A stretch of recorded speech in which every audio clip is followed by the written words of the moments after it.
Hey, it's Rocky. Welcome to Richer Soul. Today's guest is Whitney Vosberg, who's going to help us understand ourselves and align our head, heart, and gut from both a personal level and a business level.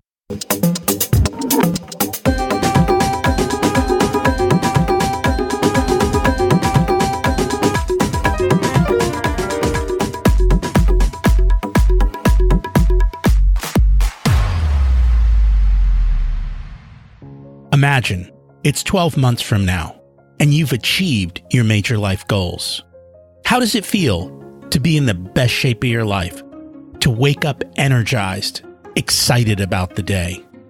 To have great relationships and friends who support you and propel you forward? How does it feel to have an excess of money, to be able to make the choices you want? To be fearless and open to trying new adventures? Imagine being connected to the universe and it providing everything you desire. It's possible over time, and your past does not dictate your future. The only thing holding you back from this vision is you. It's time to take control of our thoughts and use them to our advantage. Welcome to Richer Soul, where we achieve our dreams and bring balance to health, wealth, relationships, time, and spirituality.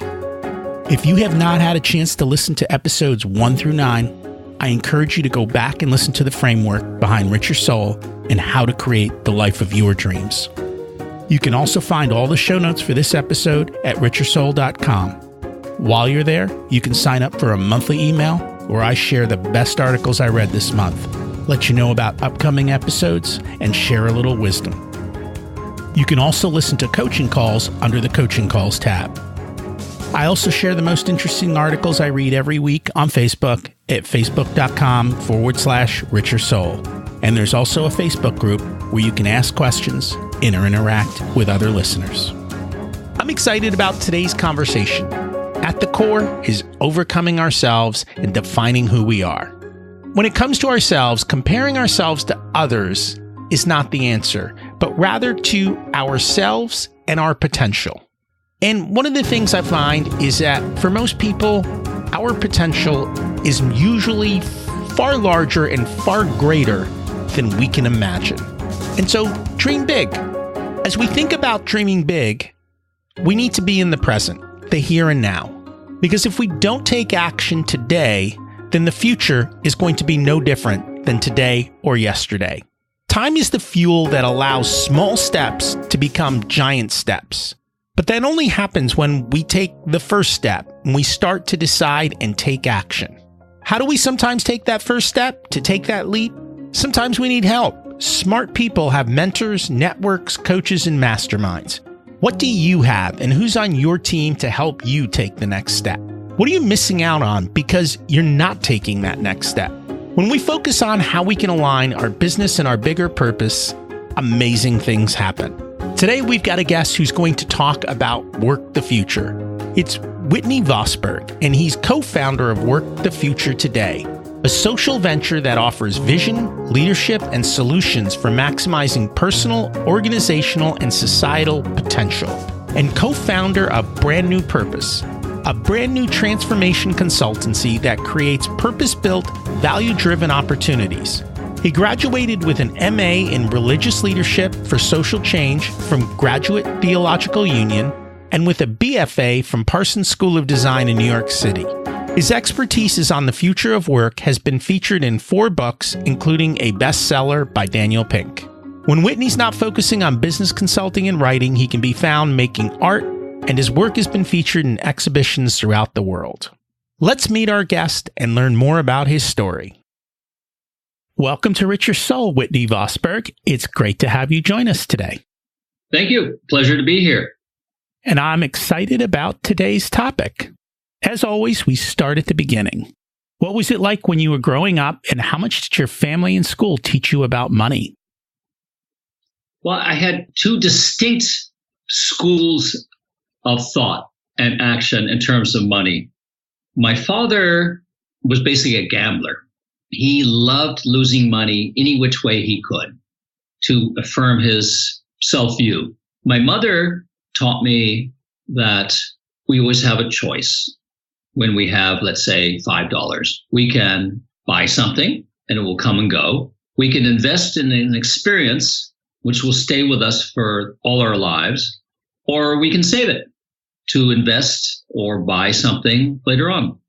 I took wisdom as being using money to invest in experiences which have been with me all my life. Your mom was very wise, and that was an excellent lesson that she taught you. Very much so. So why did your dad love losing money? He sadly was brought up to hate himself. And so every time he lost some more money, it would confirm his self-view. And that's not surprising. I don't think people realize how some of our habits are so tied towards our self-view and how it actually harms us over the long run. Yes. So out of curiosity, I think you have kids, correct? I have 2 daughters. All right. What are you doing to teach your kids about money and life? As a parent, what I do, what we all ideally can and will do, is think about and act in a way that it's not what we say, it's what we do. It's our modeling. That's the most important thing we do for our children. And I think listeners of this show know that that's pretty much what I say every time the question comes up. Kids don't listen to us. They listen to what we do. And so you've got to do the work and model it very much so. Yes. A few years ago, my eldest daughter said, "Dad, you really know how to live life. And I want to live my life like you." What is it that you're doing that she says you really know how to live life? I put my priorities first. I live a purposeful life. I lead a life of perpetual lifelong learning and of self-inquiry, a project-based existence where everything is shorter term, overlapping projects with a distinct beginning, middle, and end. And just living my purpose, following my bliss, living out my passion, and trying to be of service to others. And that seems like a very meaningful life. And it's a lot of the same things that I like to do. It's lifelong learning, I think, is something that is a key. Either you're moving forward or you're moving backward. You can't just stop at some point. And so you've got to always be continuing to learn as the world changes even faster and faster. Yes. And to take it one step further, if you're not growing, you're shrinking. If you're shrinking, you're dying. That is very true. You said purposeful and priorities. How do you determine, or how did you determine, what's purposeful for you and what your priorities are? You're asking, how did I come to find them, decide on them? Yes. Well, I killed my television set many years ago, which was important in itself, but also symbolically, so that I gave myself permission to spend more time becoming more intimate with myself, looking less to the external world for entertainment, distraction, what have you, to look deep inside, to search for and to find my inner wisdom, my true self, which lies beyond the ego mind, the chattering monkeys of our brain, to connect with my soul and to listen to it. And that sounds easy, but having been on the journey myself, it's a long and difficult task. How was it for you? It's anything but easy, but the payoffs are tremendous. That they are. And I think I've heard you talk about it, and this probably kind of speaks to that, is that your gut, your heart, and your head need to be in alignment. Yes. So what does that mean, though? What does it mean? It means that we have 3 distinct, overlapping, and interrelated forms of intelligence. We have IQ, intellectual intelligence, comes from our brain. Then we have emotional intelligence, EQ, which comes from our heart. And then we have what I call GQ, gut intelligence, intuitive intelligence.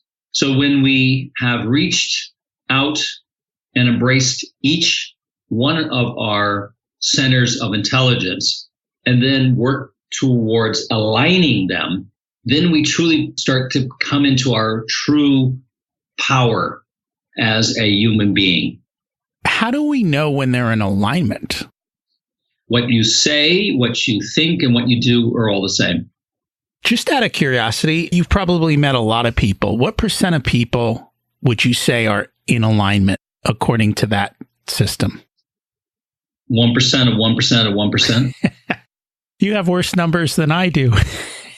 I've always said it's a very small percentage, or 1, 2, 3%, but you're even going further down into that. Yes, Gandhi in the 1930s gave a 2.5-hour unscripted, unplanned speech to the Houses of Parliament. And it was to standing ovation. Afterwards, the British press asked his press representative, how can he do that? How did he do that? He said, it's very simple. When you are in total alignment of what you think, what you say, what you do, it's easy. And I agree with that. However, I think to be able to do that, there's got to be a lot of discomfort and a lot of overcoming. How do you deal with that to get to that point? Most powerful metaphor I can think of is if you're holding on to something, let's say the past, both your hands are firmly holding on to that, then you cannot turn around and embrace the new of possibility, of potential. So you can either hold on to the past or you can open up, let go, and embrace the new. It's either or. You can't do both. And we're going to dig more into uncertainty in the future, but I think people struggle with uncertainty. Our brain wants safeness and certainty. And what you're saying is we kind of have to embrace uncertainty. Yes, we need to embrace uncertainty, change, complexity, and all that. We came from the flight or fight syndrome in the past. But now we have a third choice, insight. All the answers are inside us. How do we get to them? Through any meditative, transformative experience. It can be through meditation, singing, prayer, walking in nature, gardening, being of service to someone else.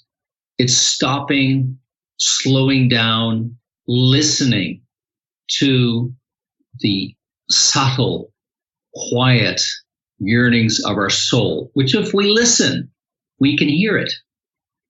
And I've got to believe it takes a little while, though. I mean, we're so attuned these days to our phones and constant interruption, and we almost want constant stimulation. It seems to me that to get to that place, you've got to create a lot of space and a lot of quiet. Is that the case? It's a habit, like any other habit. Here's the thing. Everything is a belief system. So if we change our belief systems, we change everything. And that's not easy to do. I think most people are stuck in belief systems. And from what I understand, most belief systems are created when we are children. And so we've essentially got a child's belief system based on whatever the atmosphere was when we grew up. We're kind of stuck in that system. You've got to break free. It feels as if we're stuck in that, but we're not. We always have a choice. No matter what circumstances we're under or in, we always have a choice. How we act, react, or don't act. And not acting is a choice, and it's an active choice. And I think people don't always realize that. They think that not acting isn't a choice, but it is. You've made a choice. That's right. We are the sum of our choices. That we are. So you've kind of gone through a transformation. It's my understanding that you used to be, or maybe you still are, an atheist, but then you went to divinity school.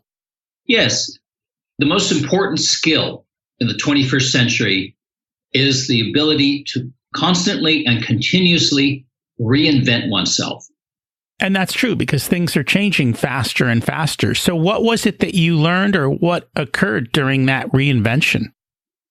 I went to divinity school as an atheist. Halfway through, I became a panentheist, which is a believer in all faith systems. And I left a panentheist, which is a believer in the global life system. And can you explain what the global life system is? Yes, it's very simple. We are part of nature. In the last several hundred years, we have decided that we are apart from nature, also known as capitalism. And it has served many well for a long time, but no longer serves us. For as long as we think we are apart from nature, we continue to extract more than the earth is able to recreate. And so we have global climate change and various other very serious threats to our continued existence. Life on Earth is a total system. It supports all living beings, all living systems. So if we decide we're apart from it and we start destroying the environment, ruining the ecology, we are creating our own death sentence. So either we start acting as if we are a part of the life system that keeps all living beings alive. We have a choice. We either have destruction or creation. And that's very true. And it kind of goes back to what you started with, that, things are always changing and we need to change and to keep up and to maintain our environment in the world. Yes, but it's not just the external environment, it's our internal environment. So when you say internal environment, what do you mean by that? Our soul, spirit, psyche, prana, chi, life force, whatever you want to call it. It's that which lies beyond the ego mind that is our true selves. Clearly, this is a difficult journey because, as you said, so few people achieve that. So what is the average person supposed to do? It's not achieving it. It's trying to achieve it. It's an ongoing, lifelong quest. Was Gandhi a great human being? Yes. Was he supremely flawed like any other human being? Yes. Magnificent leader, not a particularly nice person or father. And that's true. There's parts of our lives which are very well, and there's parts of our lives which aren't so good. And we need to do our best to try and bring them all into alignment and make sure that they're all somewhat working together. Yes, at the end of the day, in the greater scheme of things, there is no such thing as good or bad. It's all relative. The important thing is that we look back. You can only die well if you live well. And living well is living an intentional life with self-inquiry as to what our true purpose, our true calling is. We all have a unique or a series of unique gifts to share with the world. To find them is our purpose. To share them is our community. And then how best to share them, that's our practice. That's very interesting. And I'm sure you talk about it a lot more in the book as well. Yes. I have one question before we get to the book, because I think it centers around some of the issues that people face. I've heard you say that people are centered around the mortgage payment. What does that mean? It means they're debt slaves.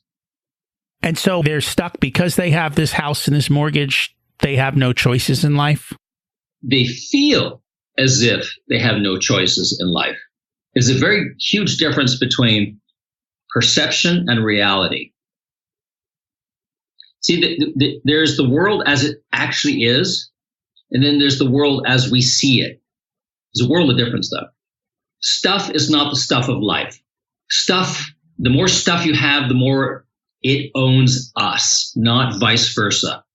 Since a house purchase or property purchase is the largest purchase of their lives, It's a long-term commitment, often made without much true thought, research, or thinking out the long-term consequences or true costs.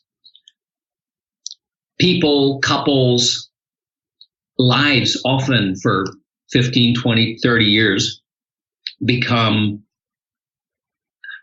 centered around making their house payments, which is a very poor way to organize your life. And that's probably why the younger generation is more hesitant to purchase a house. They like the flexibility of being able to just pick up and go and not have the responsibility of this. And for many of them, especially those who lived through 2008, they quickly learned that a house may not be an asset. It may be an anchor. Or a lasso, or a noose. My eldest daughter, who's 35, is a digital global nomad, has laptop, will travel, and she loves to travel. She doesn't own anything except her laptop, but she invests in experiences that take her all over the place and are with her wherever she goes. And you can't lose them and no one can take them away from you. And I've always told the story, when you go buy a luxury vehicle, day one is beautiful. Day 365, the payment is the same, but the car no longer brings value. And now that it's got scratches and dings, you kind of are disappointed in it. But that amazing experience you had somewhere, the more you talk about it and the more you revisit the pictures, the nicer and the more memorable it becomes. Mm-hmm. And I think younger people are house averse, half because of the 2008 meltdown, student debt, uncertainty of the future, house prices, particularly in coastal urban areas. But I also think it's an experiential decision in terms of investing in experiences over stuff and being more purposeful and other things that go with it. We've gone through that where we chased stuff for a long time, and then I paid people to get rid of my stuff. Mm-hmm. And I'm still working through that. We still have too much stuff holding us down, but these days I don't worry about it anymore. I just let it go and enjoy life, because I realized that chasing that dream was not going to make you happy. And the more and more people I know, especially those who have financial independence, the biggest part of that is, for many of them, not being tied to stuff. It just gives you the freedom to do whatever you want. And then once you have that freedom and you don't have all those obligations, life becomes easy. Yes, and it always is so helpful and valuable to ask, what is the true cost of acquisition and ownership? How many hours did I have to work in order to pay for that? How many more hours do I have to work for its storage, cleaning, maintenance, insurance, what have you? And then how much is it weighing me down on multiple levels? And I don't think a lot of people ask that question. The question is, do I want it? Can I afford it? What's the monthly payment? They don't have that deeper conversation with themselves, which is kind of where we started, right? The deeper conversation with yourself. What is it that I truly want? Mm-hmm. I'm of the belief that if you can't pay cash, don't buy it. I am of the same belief. I think we talked about a mortgage being a noose. Debt can very quickly snowball and turn into a major noose, which pretty much sucks up all the energy of your life if you've got to deal with debt collectors and the pressure of, how do I make my next payment? You can even define wealth as how much debt you don't have. So what happens when you have zero? Then you're wealthy? Yes, you are wealthy in a certain regard. You're free of obligation, of worry, of pressure, of concern, of preoccupation. So it opens up a huge amount of time, energy, health, what have you, in terms of like, I don't have to think about this. I don't have to worry about it. In fact, it is a zero concern to me.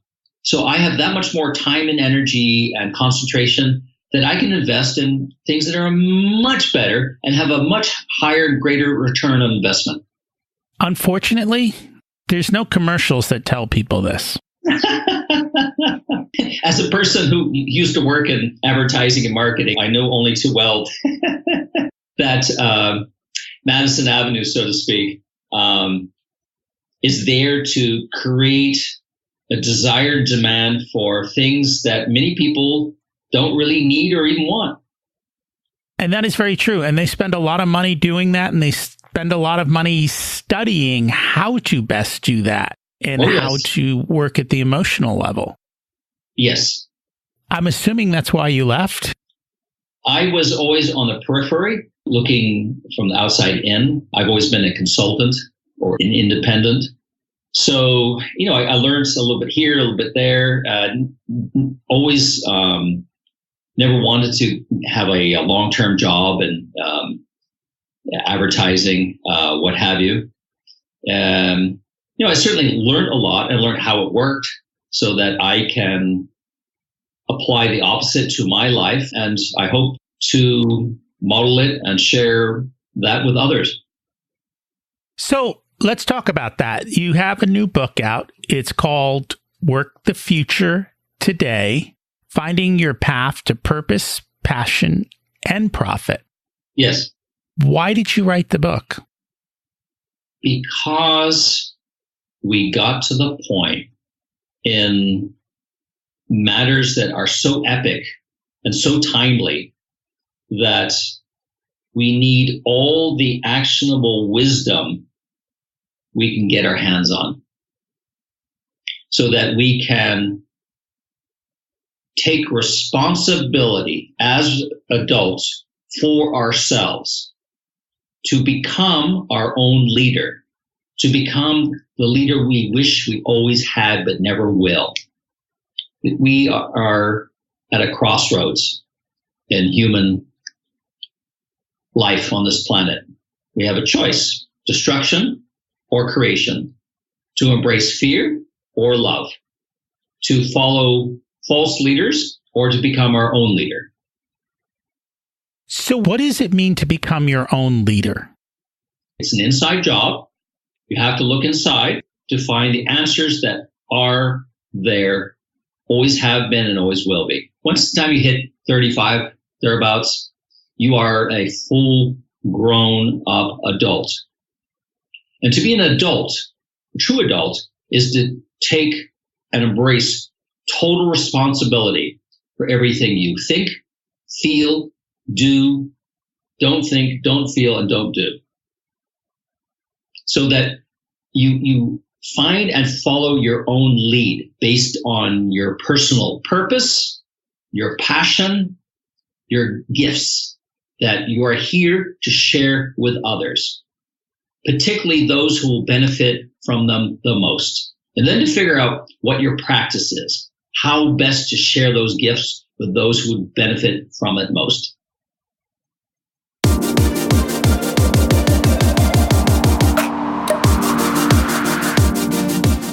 We'll be back with our guest Whitney in a moment.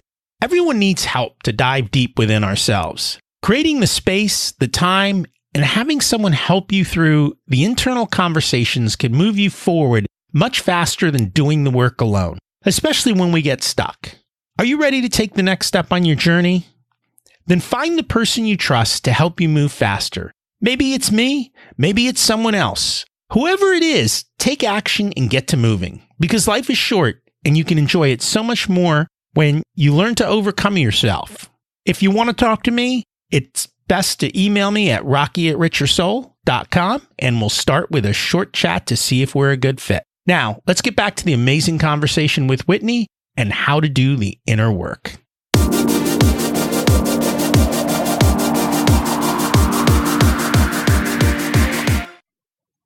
And again, it comes back to doing that hard work, the inner work, which is not always easy to do. Do you have examples in the book of how to do the inner work, or is that in a separate topic, so to speak?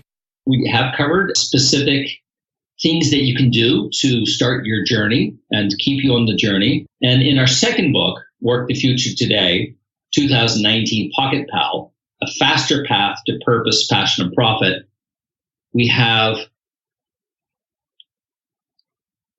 in each chapter 3 actionables and 2 resources that you can use in a particular situation that you might find yourself in. And I will have to look at that. I looked at the other book, but I did not get a chance to look at the Pocket Pal, so I will do that soon. So as a business owner, the question comes up, because at the end of the day, a business's purpose is to make a profit. No. I know you're going to challenge that, so go ahead. The only purpose of any business, any organization, institution, or any form of structured organization is to act as a vehicle for the founder's purpose.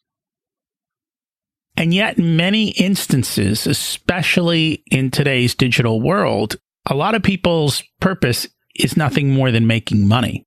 Well, then they don't have a purpose. I'm not going to disagree with you. They have a goal, but they don't have a purpose. Purpose comes from the heart, not your head, not your wallet. And yet, just as we don't teach in school about money, we definitely don't teach in school about purpose, do we? Yes, true. So what is one to do? Teach yourself. Take responsibility for yourself. If you're an adult, act like an adult. Take responsibility. It sounds simple. It is simple, but it's not easy. Ah, okay. And that's very true. It's like investing. Investing is very simple too. It's not easy because you have to overcome yourself in making those choices. If you're going to have a purposeful business, though, can you still make a profit? Well, of course. If you have successfully executed on your purpose and you have done certain other things that are necessary to conducting a long-term viable business, then you will make a profit. But a profit is a byproduct. It's a byproduct of providing people with what they need and what they desire, correct? People, now more so than ever, invest in your why, not your how or your what. They invest in your purpose.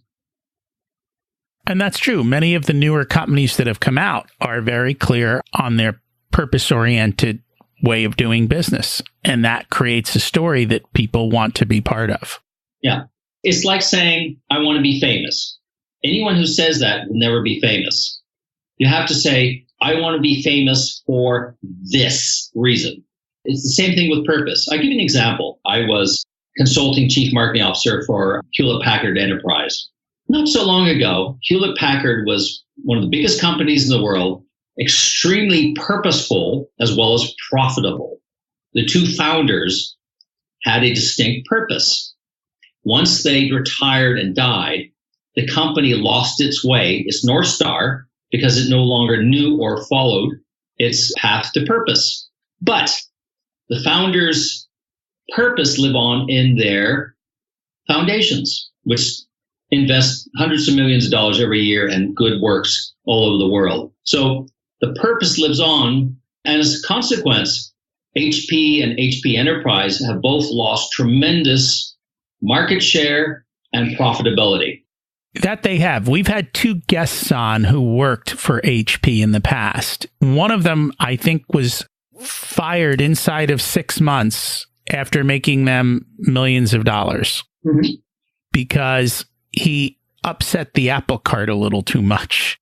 It's a very political organization. It didn't used to be, but now it's a company that continues to shrink. So it's musical chairs and it's very political. As I look at corporate America, I see that to be the norm for the most part. Things are the rate, velocity, scope of change, complexity, and the attendant properties of confusion, chaos means that ever fewer people have a sense of, oh yeah, I know what I'm doing. Most people are just trying to barely hang on to ride the storm out. Well, the storm is only going to get bigger and badder. And I'm assuming that the solution is to go inside. That's right. Global climate change and all the other forces of destruction that are at work in life will not come to an end until we have a massive shift in global consciousness. It's an internal or an inside job. When we shift our consciousness, everything else will shift along with it. So are you seeing that occurring? Yes, all over the place. I see massive systemic failures across the planet. Socially, economically, politically, spiritually, emotionally, environmentally. But I don't want to be the voice of doom and gloom. We have a choice. Become adults, act like adults, look inside, take responsibility, be your own leader, and start embracing your inner intelligence, your higher being, and be the change that you would like to be and see in the world. So what happens to the people who want to be the change and they go about starting the change and they get beat down? Well, starting is the hardest part. If they have started, then congratulations. And if they get beat down, well, what you got to do is you got to stand up, dust yourself off, and start once again. And that's true wisdom for probably every part of life. Yes. Regardless of what it is. It's called the relentless pursuit of ever better. It sounds like a lot of work. It is. That's probably why a lot of people don't do it. Most people are lazy. So are people giving away too much of their power? Yes, all the time, everywhere. Can you share some examples? Sure. If we look to false leaders to lead us to where we wish to go, but of course, if they don't know what they're doing, and we don't take responsibility for ourselves, we don't know what we're doing, nobody knows what they're doing, then things are going to happen. We're going to go somewhere, but it's like driving in a car with no maps, no GPS, and you're blindfolded. Yeah, you'll go somewhere, but you won't like where you're going, and you won't like what happens. Purpose is like having a North Star, so that it helps you take a look at where you came from, where you are, where you're going, why you're going there, and it gives you steps working backwards. Here I am, there I'm going, this is what I'm going to do. And sure, it's a zigzag, but directionally over time, the average will give you a direction. And only it will bore you because you'll have a sense of direction. What are the biggest takeaways that you want people to have from the book? If you want to grow, start now, start simple. For example, I had a wonderful Zen Japanese American professor at college, and he said the mind craves constant stimulation, challenge, growth.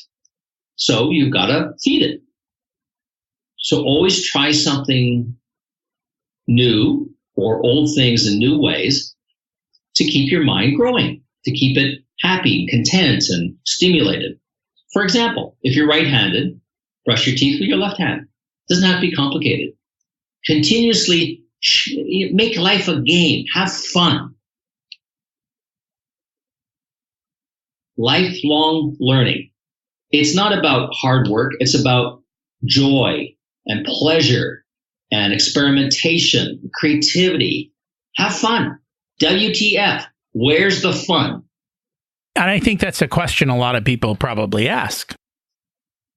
You are your own entertainer. And it's much easier to just look at your phone. Well, the phone provides connectivity. It doesn't provide connection. No, it doesn't provide connection. It provides your own entertainment, so to speak. When you said you're your own entertainer, that's more what I was referring to. Well, yes. What human beings crave more than anything else are transformative emotional experiences. Storytelling, for example. There are external experiences available, movies, music, concerts, whatever, that are out there. But for every one that provides that experience, there are 1,000 that don't.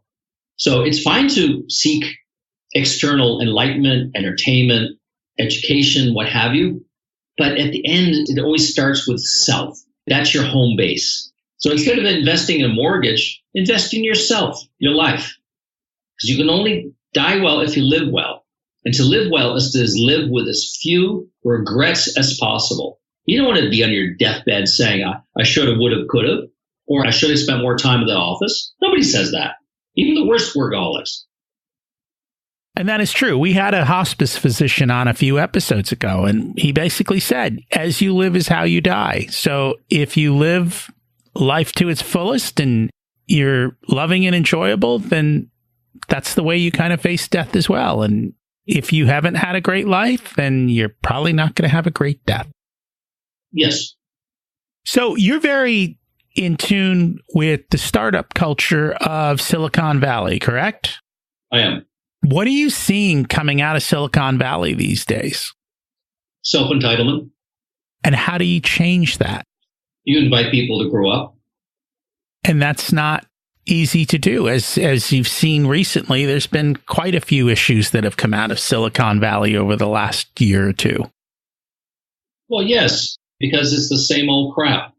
It's white male privilege, cronyism, insulation, self-entitlement, bro culture, incremental improvements. Very few revolutionary developments coming out of Silicon Valley these days. Well, I was going to say, as the change is going quickly and technology keeps advancing, I would assume that there are some new technologies and some new things that are coming out of there that are going to dramatically shift the world, or are they coming from somewhere else?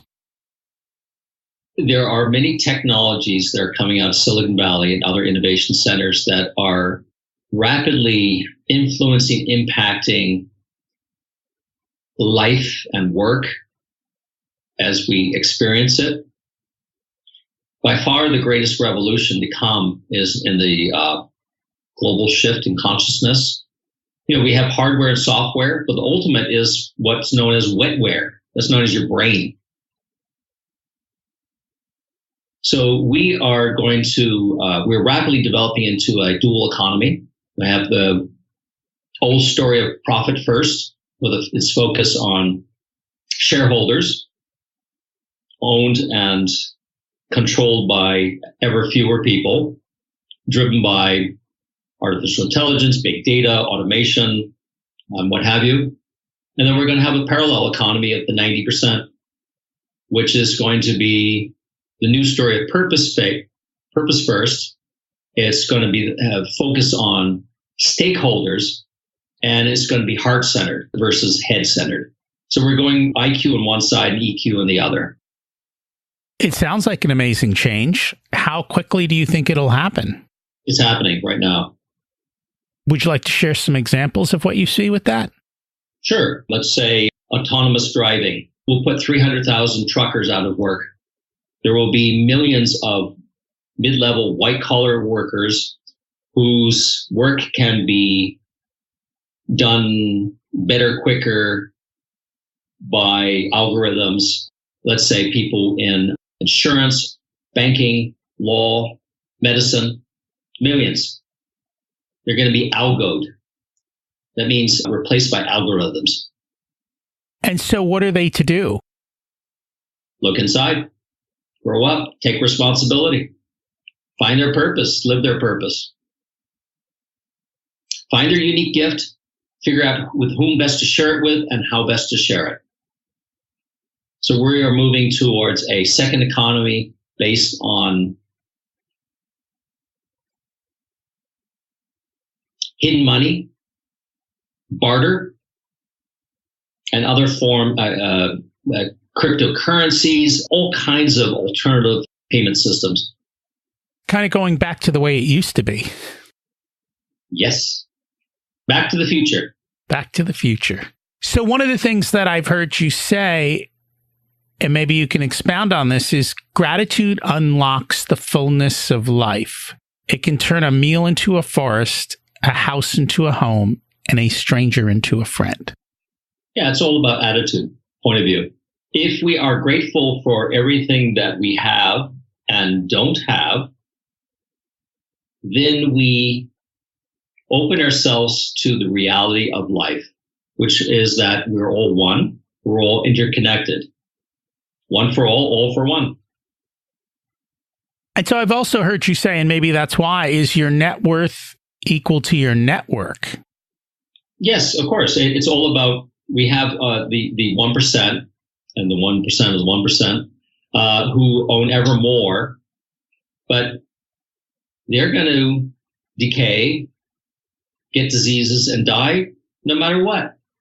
And everything they do is based on the defiance and the denial of decay, disease, and death. And they think somehow magically that no matter how many zeros, that the more zeros they have in their bank account, the more they are going to somehow cheat death. And that never happens. And we're meant to die. Since we're all one, we're all part of the universe. We might be a minor speck, part of the universe, a very small piece of the universe, but we're still part of the universe. And it's a magnificent universe. Therefore, we are all truly magnificent. Just as we are all unique, but that the fact that we're all unique makes us all the same. So living with paradox is a very important part of the new paradigm. Being able to embrace change, uncertainty, unclarity.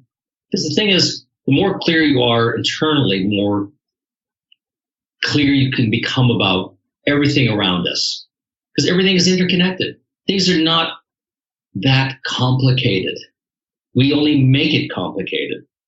That is very true. And that's why I talk about living a holistic life, because I think too often people focus on one area of life and ignore all the rest of it, only to have that one area cause an explosion in every other part of their life. And so you have to see how they all fit together, and you have to create for yourself your unique puzzle pieces to create the life that you want. And for those of you who are running a business, the business that you want and how you best serve humanity. Yes, I couldn't agree more. When I was consulting for Silicon Valley startup executives, typically the founder, the president, the owner, whoever, and I would say to them, do you have a business plan? And more often than not, they didn't. So I said, okay, that's important. But far more importantly is, do you have a life plan? And they'd look at me like, huh? And I said, well, if you own and run the business, that's just a reflection of you. So if you don't know what you're doing with your life, how are you or anyone else going to know what you're supposed to do with your business? What's your life plan? And I find that most people do not have a life plan. They are essentially, as you've talked about, in the drift, which I know we've talked about these two books early on, and occasionally I repeat them, and it's probably a good time. Napoleon Hill wrote a book called Outwitting the Devil. Mm-hmm. And it's basically about how most people and how much of society puts you into the drift. And then Michael Hyatt wrote a book called Living Forward.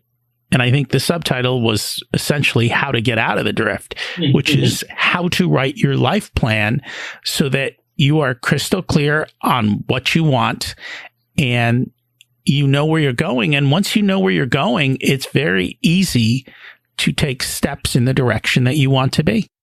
Yes. But it's still hard work.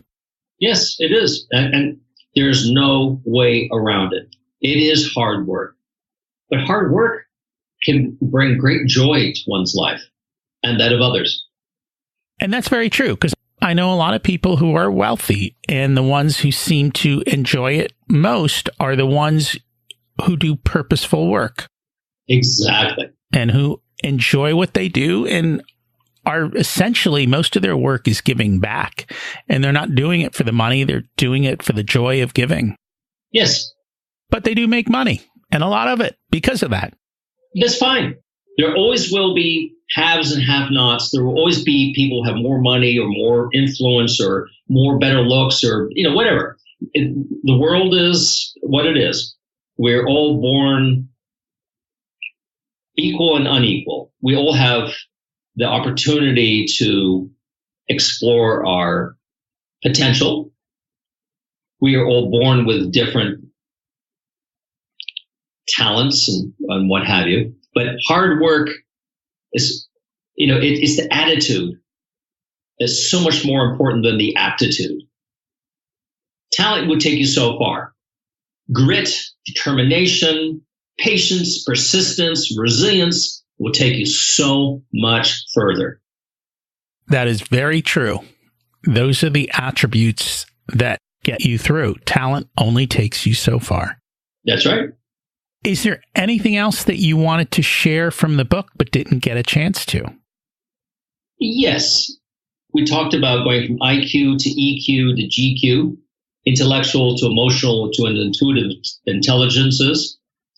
So the way to find and follow your path to purpose, passion, profit, prosperity is starting in your head with your why, your purpose, your unique gift, moving to your home of your heart, your community, those who will best benefit from your sharing your gifts. And then you go to your hands. So it's head to heart to hands. Hands is your practice, how best to share unique gifts with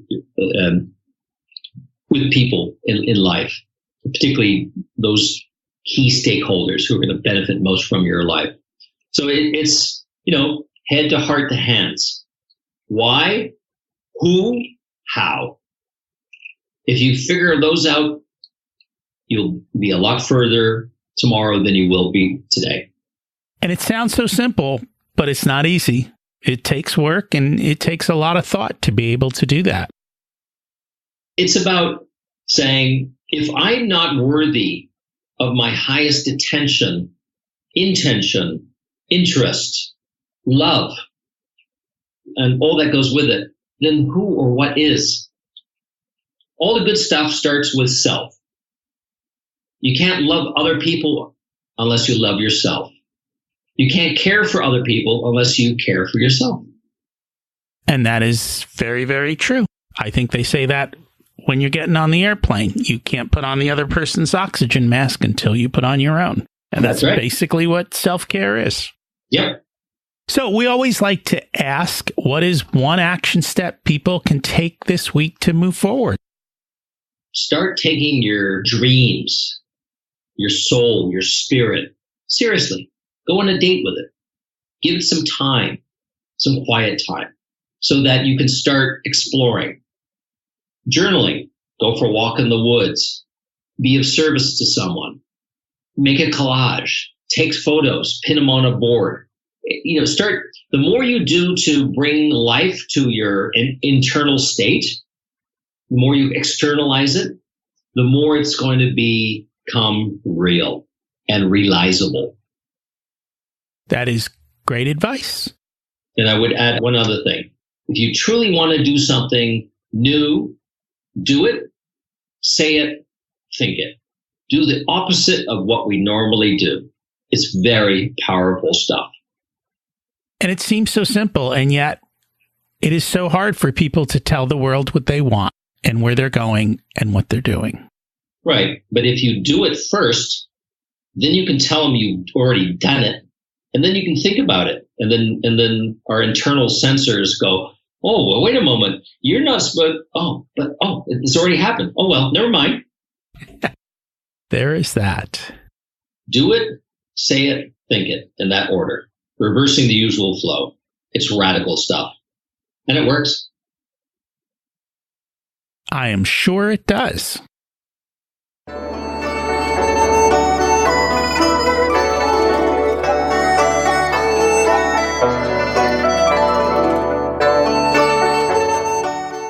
It's time to learn the secrets of life. What's your secret to living an abundant life? Pursuing my bliss. And what does bliss mean to you?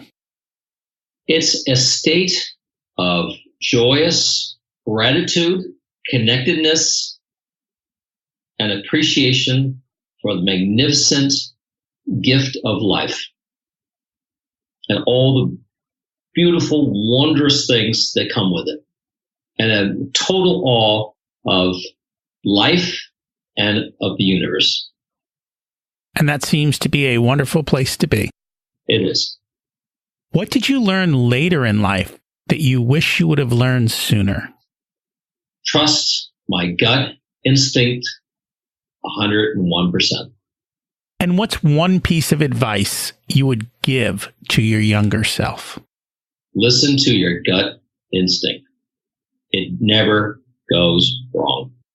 And I think a lot of times our body tells us something and we refuse to listen to it out of a variety of different emotions.